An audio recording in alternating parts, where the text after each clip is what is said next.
우리 세워지는 교회와 함께 또 연합으로 드리겠습니다. 우리 옆에 계신 분들과 함께 인사하겠습니다. 오늘 참 잘 오셨습니다. 우리 인사할까요? 예, 오늘 이 자리에 잘 오셨습니다. 예, 우리 이제 새해를 맞이해서는 좀 많은 것들이 변화가 있습니다. 우리 먼저 눈에 띄게 변화된 거는 이제 이 주보가 좀 변화가 되었죠. 우리 이전에는 이제 2단이었 이제 반이었는데 이제 3단으로 2단 아닌가요? 6단 뭐라고 하죠? 예. 예. 그래서 있고요. 여기 보면은 이제 우리 이달의 생일자도 이제 기록되어져 있고요. 기록?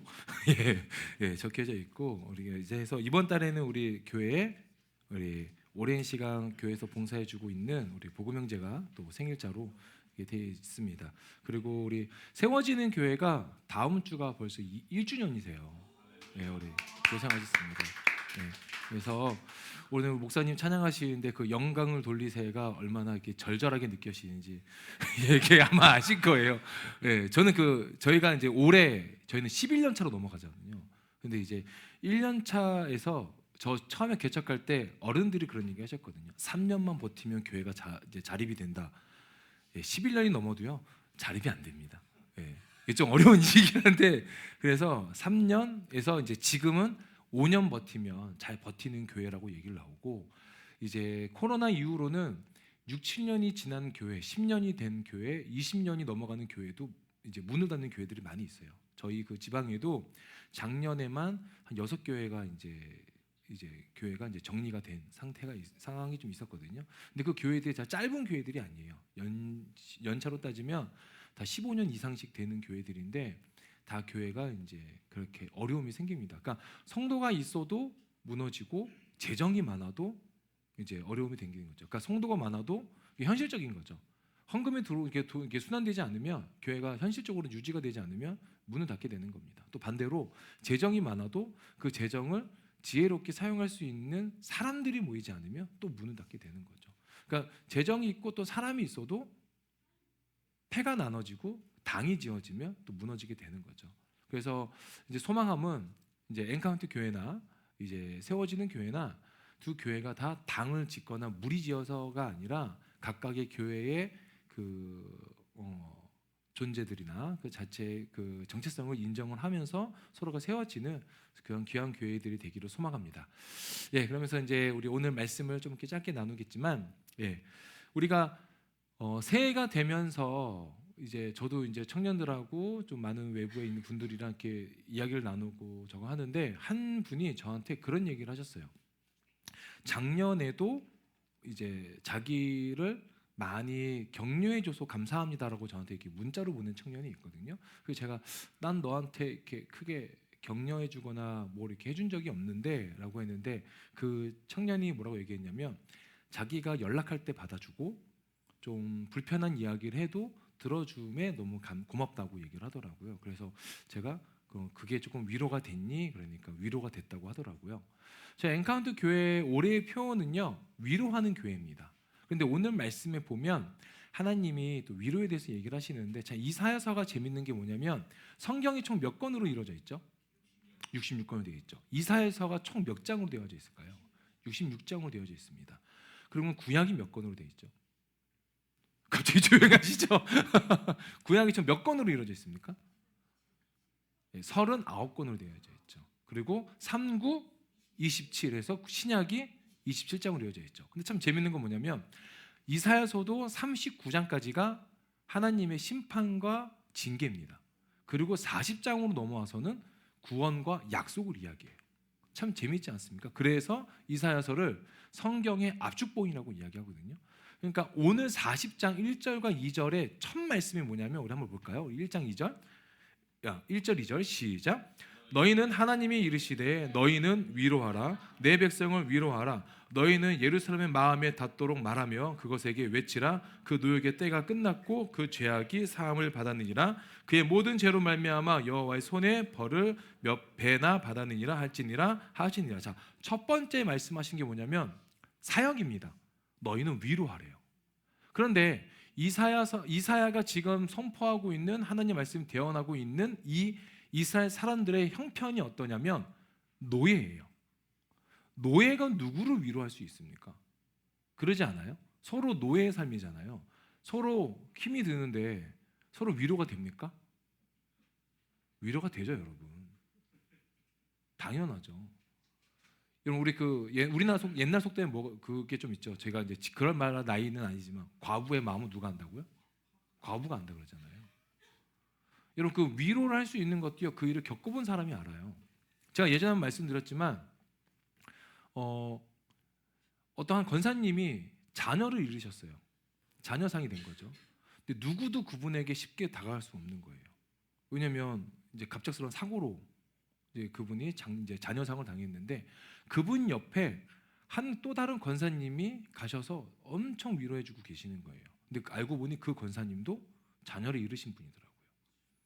같은 마음을 같은 일을 겪은 사람들이 그 사람을 그 영혼을 위로할 수 있는 겁니다. 오늘 말씀에 너희는 위로하라는 건 뭐냐면 너희끼리 그 안에서 서로 위로함이 좀 있으라는 거예요.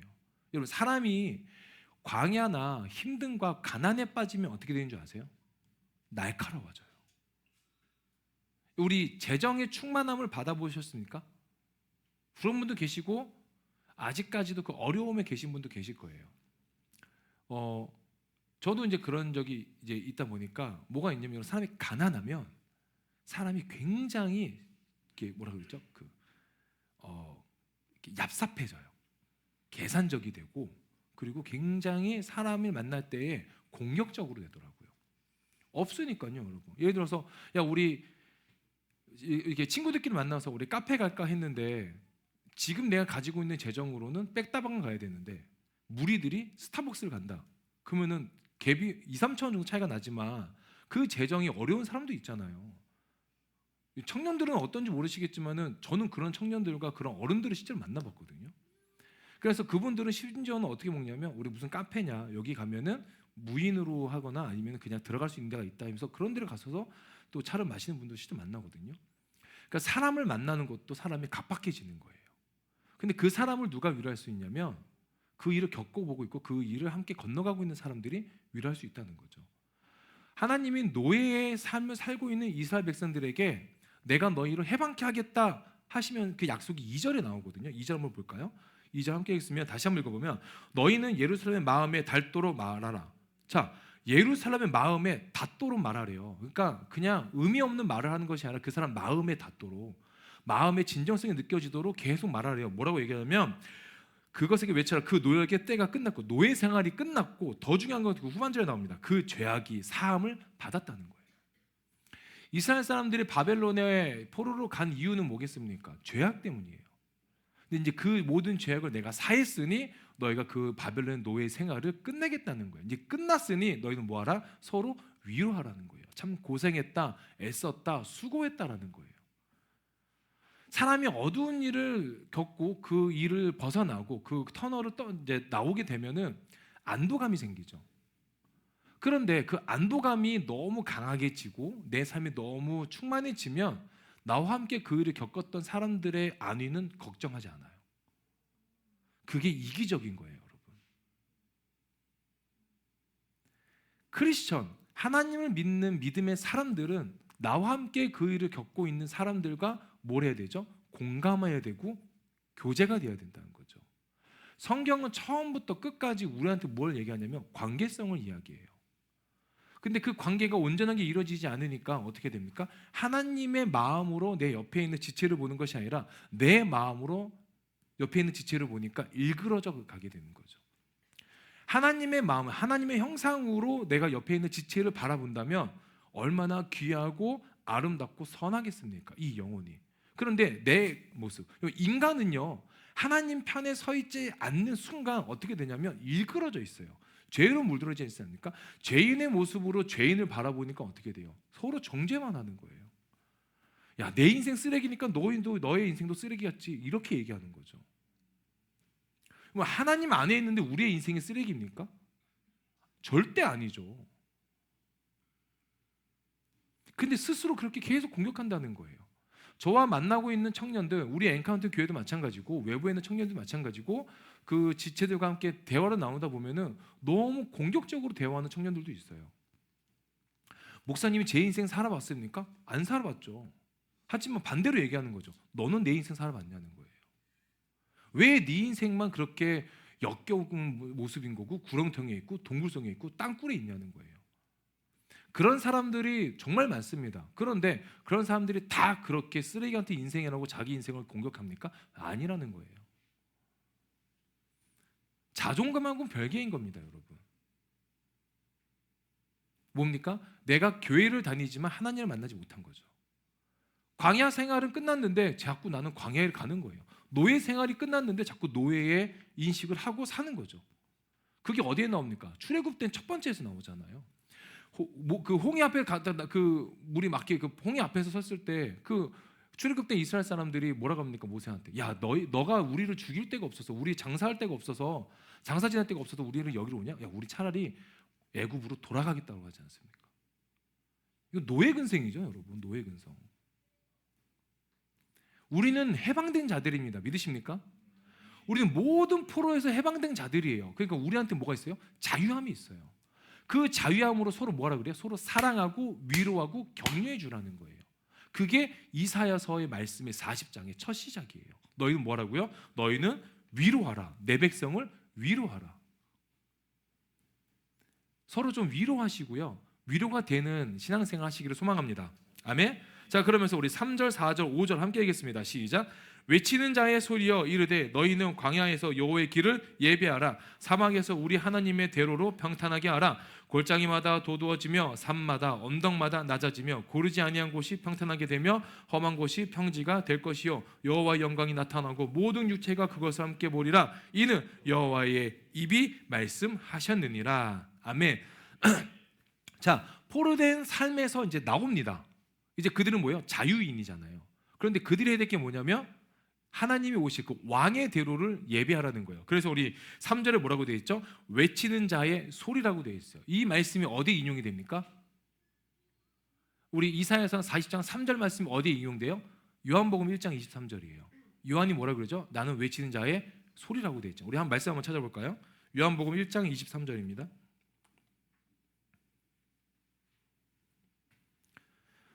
요한복음 1장 23절 함께 읽겠습니다. 시작. 이르되 나는 선지자 이사야의 말과 같이 주의 길을 곧게 하라고 광야에서 외치는 자의 소리로라 하니라. 이 말씀을 요한이 인용을 하면서 누구를 예비합니까? 예수님이 오실 그 길을 닦아놓는 거예요. 여러분 근데 이렇게 얘기합니다. 4절에 예배하라면서 사막에서 우리 하나님의 대로를 평탄하게 하라. 골짜기마다 도두어지며 산마다 언덕마다 낮아지며 고르지 않은 곳이 평탄하게 되며 험한 곳이 평지가 될지어다. 우리 마음을 이야기하는 거예요. 우리 마음이 뭔가가 이렇게 뭔가 돋아나고 갑박해지고 마음이 뭔가 불편함이 있으면 하나님이 오실 그 마음의 대로가 닫혀 있는 거죠. 근데 이 마음이 어떻게 하라고요? 4절에 다시 한번 보시면 도두어지며 산마다 언덕마다 낮아지며 고르지 않은 곳이 평탄하게 되며 험한 곳이 평지가 될지다. 뭘 얘기합니까? 회개를 얘기하는 거예요. 회개. 여러분 올 여름에 여러분 바닷가 휴가 가시기 소망합니다. 아멘은 아영이만 하네요. 여러분 휴가 가셔서 좀 노시고 좀 이렇게 피로도 푸셔야죠. 물론 저는 그게 안 되지만은 저도 놀러 가고 싶어요. 저 가고 싶은데 정해놨어요. 기도하고 있습니다. 주님 여기를 보내주십시오. 예, 할렐루야. 아무튼 자 그런데 제가 바다를 얘기하는 게 뭐냐면 여러분 그 겨울 바다도 보시겠지만 바닷바다는 그렇고 연못도 그렇고 여러분 파도가 많이 친 데에 내 모습을 내가 비춰서 볼 수 있을까요? 없을까요? 못 보죠. 오히려 잔잔한 곳에 내 모습을 볼 수도 있고 내가 내 상태를 또 확인할 수도 있는 거죠. 4절이 얘기한 건 뭐냐면 그렇게 연못처럼 잔잔하게 만들라는 거예요. 누구를 볼 수 있게? 나를 보고 나를 확인하면서 하나님이 들어오실 그 길에 마음의 문을 열라는 겁니다. 나를 보고 자뻑에 빠지시면 안 돼요. 그러면은 이제 나르시즘이 되는 거죠. 나를 보고 괜찮은데 하고 빠진 게 나르시잖아요. 그게 그 그리스 신화에 나오는 거지 않습니까? 그러니까 여러분 그 거울이나 뭐 이렇게 평평한 거 이렇게 연못이나 뭐 바닷가 가셔가지고 보면은 스스로도 위로해 주세요. 여러분 위로가 먼저 시작될 곳이 어디냐면 내가 나를 위로하지도 못하는데 남을 절대 위로하지 못해요. 내가 나를 먼저 위로해야죠. 상무나 잘 살았다. 그동안 고생했다. 이렇게 좀 위로 좀 해주십시오. 저를 위로하는 게 아닌 거예요. 여러분 이름을 대면서 예. 잘 살았다, 고생했다. 야 40년 사는 동안 얼마나 고생 많았니? 여러분 그 시간을 살아보면 참 힘들지 않습니까? 제가 오늘 새벽에요. 어제 애기랑 좀 일찍 나와야 되는데 오늘 은유가 안 자는 거예요. 그래서 일찍 재우려고 10시쯤 집에 이제 그 방에 들어가서 누웠거든요. 근데 안 자는 거예요. 그래서 자는 척 하려고 하다가 자는 척하면 어떻게 되는 줄 아세요? 잠들어요. 제가 먼저 잠들었어요. 그래서 제가 잠들었다가 딱 봤는데 2시 반쯤 깼거든요. 갑자기 그 깬 이유가 뭐냐면 우리 은유가 분명히 잘 때는 사모님, 사모님, 은유, 저 이렇게 가로로 잡니다. 근데 중간에 보면은 은유만 혼자 마이너스가 돼 있어요. 이렇게 어떻게 이렇게 되는지 모르겠어요. 근데 이렇게 하다가 은유가 이제 좀 이렇게 키가 크려고 하나 봐요. 이게 가끔씩 이게 기지개를 피거든요. 근데 그 발가락으로 제 옆구리를 찌를 때가 있어요. 너무 아픈데 심지어는 오늘 새벽에 저는 그렇게 옆구리를 찔려서 깼는데 사모님은 쇄골을 찌른 거예요. 우리 은유가. 그 사모님이 이러면서 일어났거든요. 근데 아무튼 저는 이렇게 찔렸는데 그러고 나서 잠이 깼어요. 그게 2시 반이었어요. 잠이 안 오는 거예요. 여기 너무 아픈 것도 있지만 너무 갑자기 잠이 달아나가지고 안 와서 제가 옛날 사진을 좀 봤어요. 제가 언제까지 잠 못 자면 6시 반까지 잠 못 잤어요. 그래서 계속 핸드폰으로 무인 카페가 있나? 잘 이 시간에 나가서 한 바퀴를 돌까? 러닝을 할까? 이 시간에 새벽 3시 반에 누가 러닝하면 미친 사람을 보지 않을까? 내가 뭐 해야 될까 하면서 이렇게 옛날 사진을 이렇게 봤는데 저는 깜짝 놀랐어요. 제가 너무 젊더라고요. 불과 이제 10년 전 사진 봤거든요. 불과 10년 전? 10년 전 사진을 봤는데 2014년도 사진을 좀 봤거든요. 그때 사모님과 처음 연애할 때예요. 예. 이렇게 겨울에 15년도 이렇게 봤는데 어머 웬일이야. 사모님도 그렇고 저도 그렇고 너무 젊은 거예요. 왜 웃죠? 다 10년 전이면 당연히 전 젊죠. 저는 어제보다 오늘 좀 늙었잖아요. 어제보다 오늘 늙은 사람이잖아요. 그런데 너무 젊은데 울컥하는 거예요. 왜 울컥하냐면 아까 우리 목사님한테 말씀드렸지만 세워지는 교회도 1년의 시간 동안 여러분 어마어마한 시간들이 이렇게 여러분 견뎌내신 거예요. 근데 목사님한테 좀 말씀 죄송하지만 저는 11년의 시간을 건너가고 있잖아요. 정말 많이 울었거든요. 정말 많이 울고 정말 많이 무릎을 꿇었고 정말 많은 분들한테 좀 도움도 청했고 또 싫은 소리도 많이 들었어요. 저 개척 초반에요. 저를 조금 격려해 주던 어떤 집사님이 계시는데 그분이 저한테 대놓고 얘기하셨어요. 상문아 너 너무 심한 거 아니니? 연락하지 마라. 진짜 그랬어요. 너무 상처인 거예요. 근데 물론 저도 심했죠. 왜냐면은 교회가 유지가 돼야 될 상황이니까 저도 뭐 할 수 있는 게 아니다 보니까 그래서 저희 어머니 그 장례식 때도 연락을 안 드렸어요. 일부러 연락하지 말라고 하시니까 그게 해서 이제 인연이 끊긴 거죠. 그 일들도 있었고요. 또 우리 청년들이 또 저한테 지금은 저에게 나오지 않고 지금 회복된 관계지만은 예전에 어떠한 청년은 저한테 문자로 보냈어요. 목사님 저 죄송한데요. 이런 말도 아니에요. 목사님 저 목사님 싫어서 엔칸토 교회 안 나갈 거예요. 2년 반을 다닌 저희 청년이 저한테 문자로 하고 나갔어요. 그거 실제로 겪어보세요. 어떠실 것 같아요? 진짜 그때 사모님하고 진짜 많이 울었어요. 와 진짜 다양한 일들이 있어요. 여러분 저희 맹사모님하고 김동훈 목사님 계시지만 저희 가락동에 있을 때요. 여러분 한 번은 제가 좀 일찍 갔거든요 교회. 저는 저희 가락동에 있는 교회 일찍 갔는데요. 여러분 뭔가 지하 내려가는데 약간 오물 냄새가 똥 냄새가 나는 거예요. 누가 거기에 똥 싸고 간 거예요. 성인이 누가 치워야 돼요? 제가 치워야죠. 근데 그래서 저는 지상을 계속 원했던 거예요. 누가 이 구층까지 와서 응하를 하고 간다. 그 사람 대단한 거예요. 근데 그러진 않잖아요. 저는 그런 일도 겪었어요. 그런 일도 겪었고 뭐 정말 뭐 말로 표현하지 못할 일들이 많죠.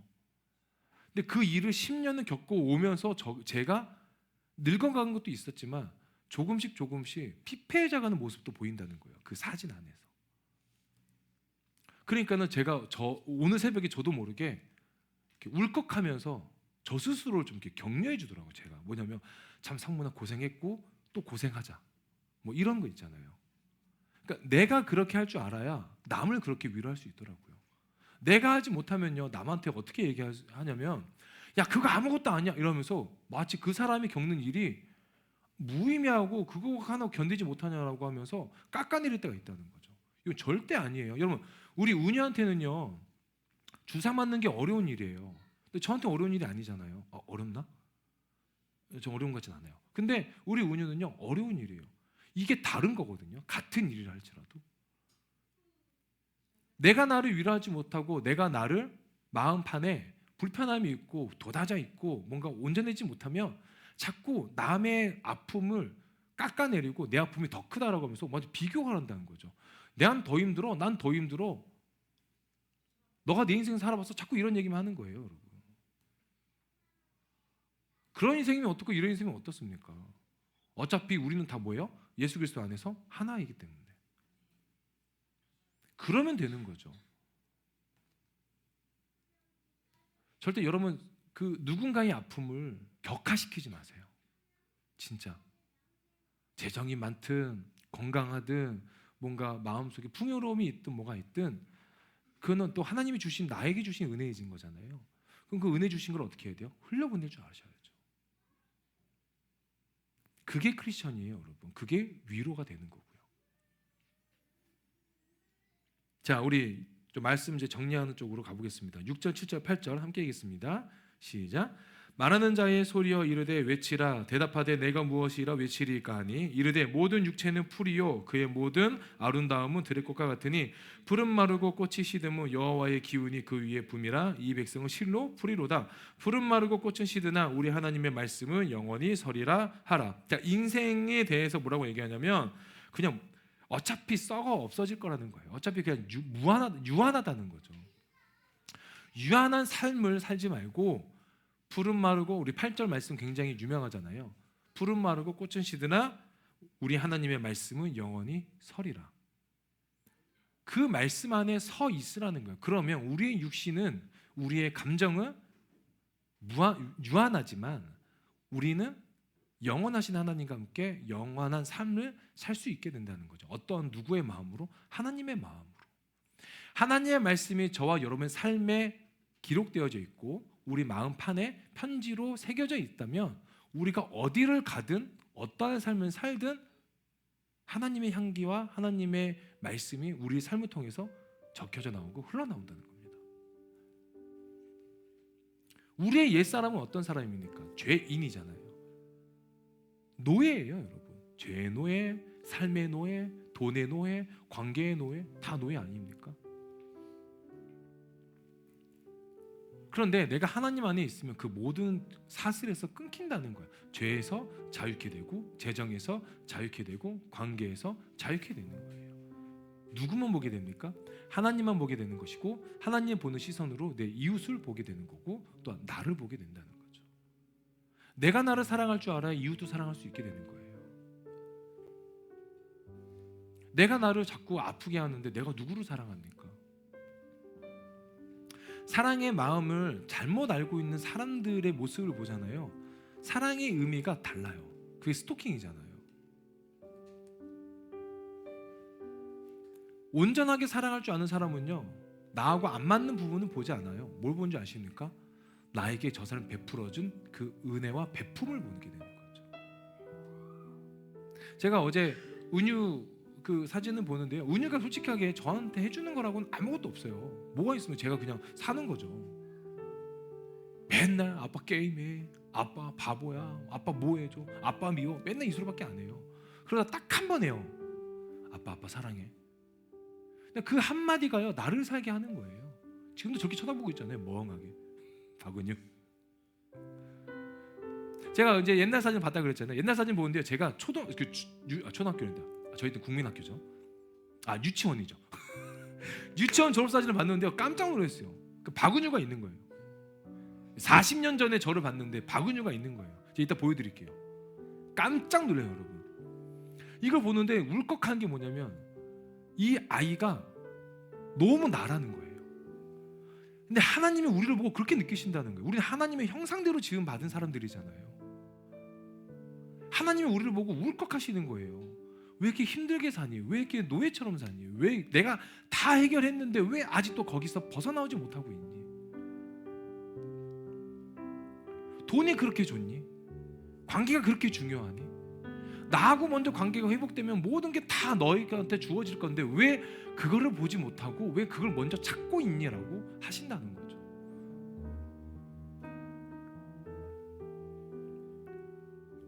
하나님이 저한테 주시고 말씀해 주신 그 모든 사랑의 모든 것의 끝은 뭐냐면 결국엔 예수 안에서 너를 발견하라는 거예요. 예수 안에서, 예수님 안에서 내가 나를 발견되어지면 내가 너무 고귀해지는 거예요, 여러분. 노예로 보는 게 아니고요, 정말 하나님의 형상대로 올바르게 지어진 고귀한 생명체가 되더라고요. 여러분 스스로 여러분을 고귀하다는 거 느껴본 적 있으십니까? 여러분 스스로 너무 고귀한 존재라고 느껴본 적 있으십니까? 없지 않으세요? 그냥 하루하루 사는 게 너무 빠듯하고 타이트하고 뭔가 버거워서 힘들고 빠르고 거기 그냥 휩쓸려 살지 않으십니까?